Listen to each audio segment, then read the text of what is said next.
This week, in addition to our regular episode of Deadville Sundays, we have a special episode in honour of Queer History Month. This special will focus on the whiteness of queerness, and give much needed focus to the POC and trans bodies that are so frequently excluded from the idea of queerness, and from our history. With that in mind, this special will turn to Quare Studies, that is Quare, drawing on E. Patrick Johnson's text, Quare Studies, or Almost Everything I Know About Queer Studies I Learned from My Grandmother. It is important to remember that queer is a pluralistic category that includes so many of us. And during this time of reflection and remembrance, it is crucial to remind that queer is more than just white and cis male.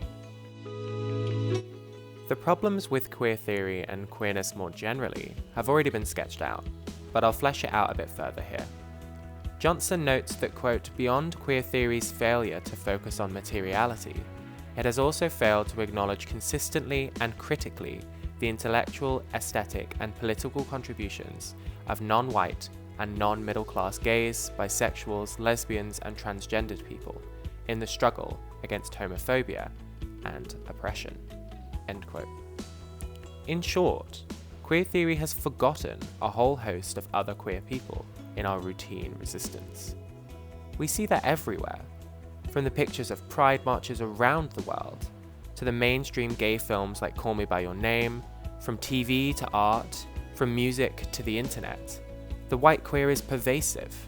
One even wrote this script and is recording it before your very ears. The point is that the cuddly, twinkish image of gayness is notably white, male, hairless, and harmless. By displaying only one corner of our community, a corner that more often than not appropriates every other corner in their vernacular and so on, we lose so much, and we cannot afford to lose more. Alternatively then, we can turn to queer studies. Johnson finds that queer studies is praxis-based. Quote, queer studies moves beyond simply theorizing about subjectivity and agency as discursively mediated, to theorizing how that mediation may propel material bodies into action, end quote. Expanding on the role and remit of queer studies, Johnson states, and here I quote length, quote, queer studies would reinstate the subject and the identity around which the subject circulates that queer theory so easily dismisses. By refocusing our attention on the racialized bodies, experiences, and knowledges of transgendered people, lesbians, gays, and bisexuals of color, queer studies grounds the discursive process of mediated identification and subjectivity in a political praxis that speaks to the material existence of colored bodies. While strategically galvanized around identity, queer studies should be committed to interrogating identity claims that exclude rather than include, end quote. We need to focus up. We need to include. Drawing battle lines against ourselves, dividing ourselves will get us nowhere. An army divided is an army defeated.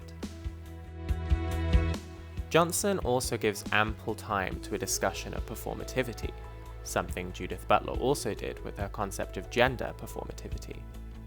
Johnson states that, quote, the body, I believe, has to be theorized in ways that not only describe the ways in which it's brought into being, but what it does once it's constituted, and the relationship between it and the other bodies around it, end quote.